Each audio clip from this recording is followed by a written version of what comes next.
Пелагониските и мариовските сточари од Битолско барем засега немаат грижа со коронавирусот, бидејќи во тукашните села и во мариовските предели за среќа го нема. Меѓутоа нивните грижи нафтасаа со откупот на околу 10.000 јагниња, чија цена за време на пандемијата нагло падна, а последниве денови речиси да нема откуп, оти настана една пат позиција.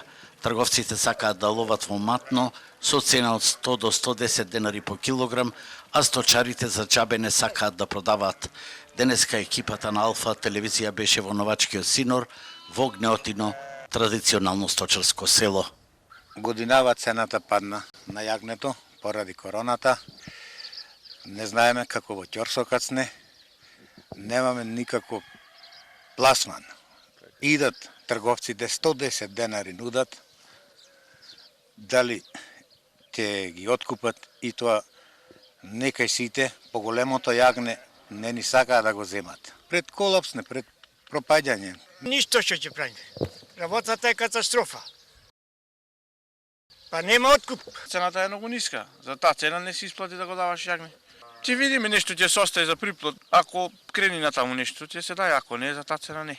Со уредба на владата од 2 април со која за задржано женско јагне поддршката е зголемена од 700 на 1500 денари и уште 1000 денари од основна мерка за обележани грла овци, поддршката ќе изнесува 2500 денари поради настанатите проблеми во откупот во услови на пандемија, велат од подрачната единица на Министерството за земјоделство во Битола. Меѓутоа, техничкиот заменик министер Цветан Трипуновски смета дека овие мерки не се доволни, а неговите предлози не биле прифатени пред 3 недели, министерот има прекинато комуникацијата со него.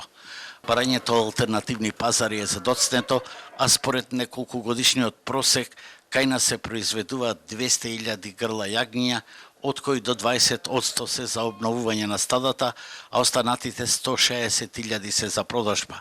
Ако на домашниот пазар се продава 10.000 јагниња кои може да ги откупи државата, за извоз остануваат уште 150.000 грла, а бидејќи во просек половината се женски, само тие можат да бидат опфатени со мерката, додека судбината на 75.000 машки јагниња е сосема неизвестна, рече Цветан Трипуновски.